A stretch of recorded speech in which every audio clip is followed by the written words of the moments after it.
Hi friends, இன்றைக்கி நம்ம எல்லா ரைஸ் வெரைட்டிஸ்க்கும் வச்சு சாப்பிட்ற மாதிரி ஒரு சைட் டிஷ் ரெசிபி தான் பார்க்க போகிறோம். இது எங்கள் அம்மா தான் ப்ரிப்பேர் பண்ணாங்க.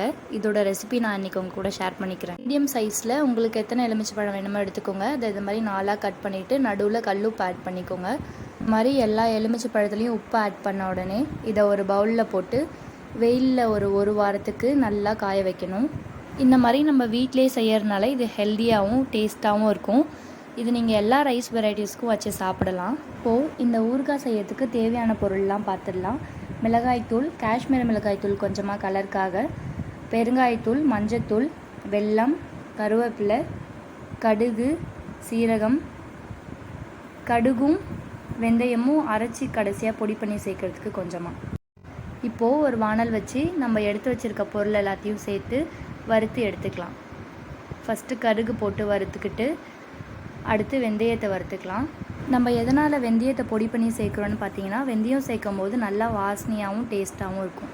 இப்போது அதே வானலில் நல்லெண்ணெய் ஆட் பண்ணிவிட்டு நல்லெண்ணெய் நல்லா காஞ்ச உடனே அதில் கடுகும் சீரகமும் போட்டு பொரிஞ்சு வந்த உடனே கருவேப்பிலை ஆட் பண்ணிக்கலாம்.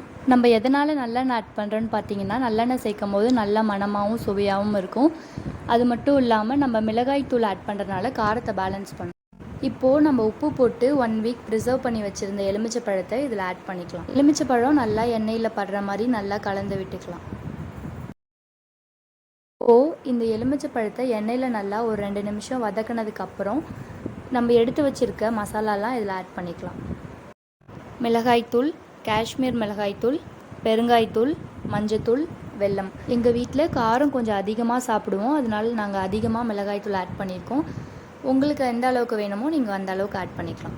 வெல்லத்தை நம்ம எண்ணெய் இந்த மாதிரி பிரிஞ்சு வர ஸ்டேஜில் ஆட் பண்ணிக்கலாம். இப்போது நம்ம வறுத்து வச்ச வெந்தயத்தையும் கடுகையும் பொடி பண்ணி நம்ம எடுத்து வச்சுருக்க இந்த ஊறுகாயில் ஆட் பண்ணிக்கலாம். இப்போ உப்பு ஆல்ரெடி சேர்த்துருப்போம் எலுமிச்சை பழத்தில், பத்தாத பட்சத்தில் கொஞ்சமாக ஆட் பண்ணிக்கலாம். அவ்வளோதான், நம்மளுக்கு வாசனையாக டேஸ்ட்டாக நம்மளுடைய எலுமிச்சை ஊறுகாய் ரெடி ஆகிடுச்சு. கண்டிப்பாக நீங்களும் உங்கள் வீட்டில் ட்ரை பண்ணி பாருங்கள். நம்மளோட சேனலில் உங்களுக்கு பிடிச்சிருந்தால் லைக் பண்ணுங்கள், ஷேர் பண்ணுங்கள், மறக்காமல் சப்ஸ்கிரைப் பண்ணுங்கள். தேங்க்ஸ் ஃபார் வாட்சிங்.